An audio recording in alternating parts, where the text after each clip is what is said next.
Good day. I'm Dick Sparrow, chaplain here at Plymouth Harbor. We're setting sail during this time in our lives. We're setting sail with different people in Plymouth Harbor, and today we're setting sail with Gerry Mattson. Gerry has lived here for about 5, 6, 8 years? 7. 7 years. Almost 7. 7 years. When she moved here, she and her husband moved here together. Shortly after she moved here, Walt died. So that's a part of her story, but that's not necessarily a part of her story today. So just be prepared. She's a wonderful resident. So we're listening to you. Well, thank you very much. Well, life is certainly unpredictable and complicated. The whole world is dealing with this virus. And I am so happy to be living here at Plymouth Harbor because everyone is working so hard to take very good care of us. I've really had a wonderful upbringing, very smooth and cool, no great stress. Had Canadian parents, and my sister and I were born in Boston. So all growing up, before going to school even, learned everything about Canada and the United States, and had a very good time, had lots of fun traveling there, and relatives came to visit us. And that was wonderful. And at 19, my future husband walked into my life. He had just turned 20. And we found out we had a very, very similar background. We both had one sister. He was 4 years younger than his sister. I was 3.5 years older than my sister.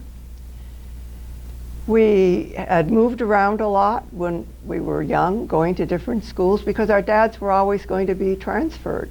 We each had lived in 3 different states before we got to Maine, where we met in Portland, Maine, and married. And we had 64 wonderful years together. So I really never knew much about stress. I knew what happened, and some people were always unhappy. But one day it happened to me.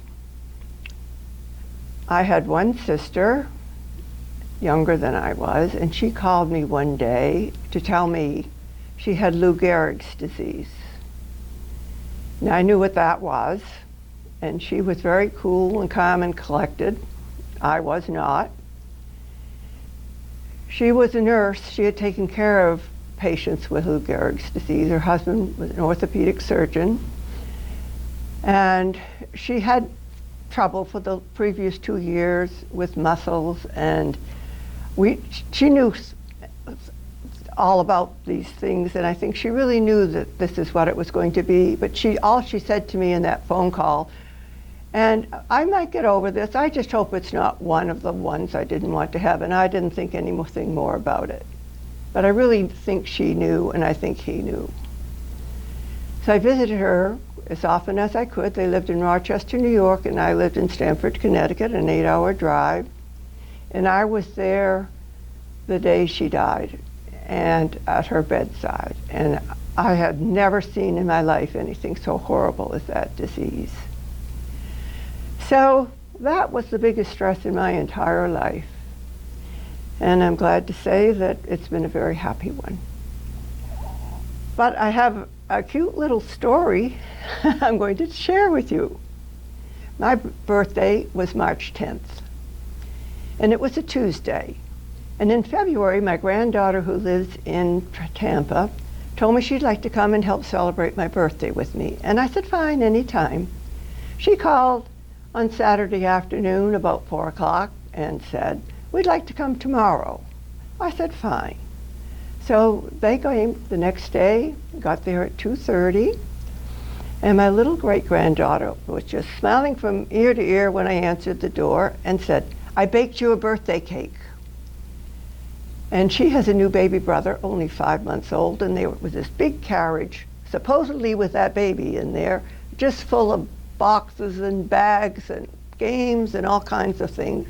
They came in, and they immediately put everything on the kitchen counter, And first thing I saw was this big platter and then 2 layers of chocolate cake still in the tins that they were cooked in, 2 containers of frosting, white, red food coloring, blue food coloring, a package that had little white things in it. I didn't know what they were, but they looked like little white snowflakes, and they were the decorations on the cake, and a candle. And she was very, very happily showing me all this. And then she put on a sad face, but we can't light the candle. I said, I know we can't. She said, you can't light the candle at Plymouth Harbor. So the candle was kind of forgotten. And meanwhile, I'm just, sure was a baby in there, walking around with my great-grandson, and every now and then I'd look at what they were doing. She had to have a little help from her mother. What was really cute was when she was trying to turn the one frosting pink and the other blue, she kept stirring them until she got just the color she wanted. And then she put it all together, and they sang happy birthday, and then we had a piece of the cake.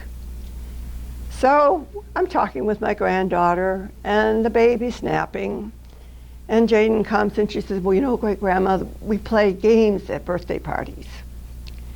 And Santa Claus had been very, very generous at Christmas, so her mother took a few of the things away before she opened them to save for days when they were needed. So she had 2 brand new games with her. And we went into the living room, and she set the whole thing up. She had played it once a while ago with one of her friends. I had never played it. And there were instructions in there. And so she pulled them out, and I was waiting for it, and I thought she was going to give me the things to read. She started to read. And there were all these big hard words, and she was sounding out the letters. She had to have a little bit of help. But this whole thing she read, and I was so impressed with that.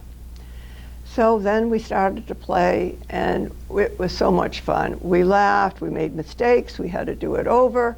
We did that for an hour. And then we took a break and did something else. And then we had another game. And this one was card game.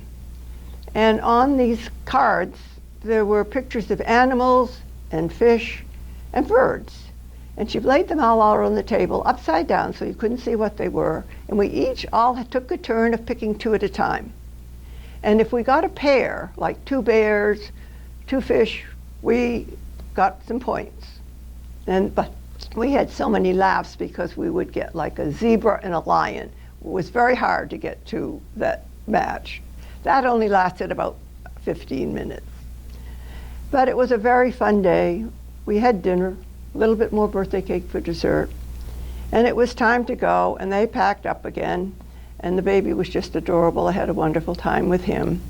And they left, and I started to think, what a wonderful surprise afternoon I had had.